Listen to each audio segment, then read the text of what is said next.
Hey, what's up? I'm the Zim. This is the Zim video. This is another rideshare nugget. Little short video about some thoughts and ideas I have about rideshare driving. Thanks for watching. I really appreciate it. Subscribe to the channel. This one's about who is full-time driving best for, in my opinion, based on, my 2+ years, 12,000 plus rides I've done. Who I think is best served for full-time driving. I see this job as kind of like an entry-level job. Like a step up from entry level. Like entry level would be like your fast food joints and all that kind of stuff, where maybe you don't have a car yet and you're saving up for a car. So like you need a car first off, possibly, and like, because the best scenario of driving is to have your own car. It's the best way to make the most money. But you could get in the rental program, but you have to be a little older. I don't know what the age cutoff is, but you're not like 16 doing this job. So you're in your mid-20s maybe, hopefully. And you're just kind of need some money, you want some money, but you don't have a lot of expenses, you don't have a lot of overhead, and you're just kind of you don't have a lot of responsibilities. Your schedule is really flexible.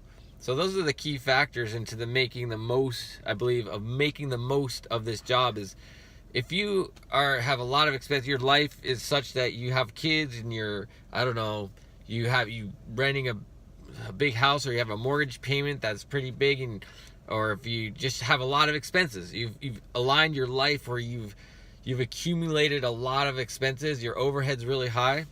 I would not say this is a great job for you. I'd say it's best for someone who has low overhead. Maybe you're renting a room in a house, you're paying $400 a month, you have a car, you have time, you have flexible schedule, you're not restricted by your schedule because of responsibilities. So the person that's best suited for driving full-time rideshare has a bunch of those things that I just mentioned. So keep that in mind. If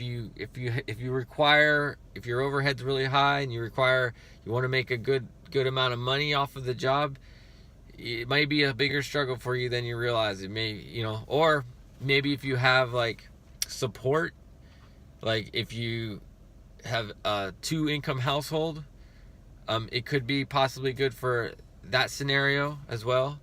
But there has to be supported somewhere, either the support by not having a lot of expenses, or support by having a dual income household. Those are two possible scenarios that could be good for you if you're a rideshare driver, want to be a full-time rideshare driver. Very important caveat: if you're part-time in it, man, anybody can part-time.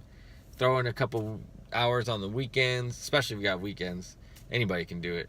But full-timing, you have to have freedom of schedule, low overhead, a workable car, those kind of things. All right, hopefully that's helpful if you're thinking about getting started on rideshare driving.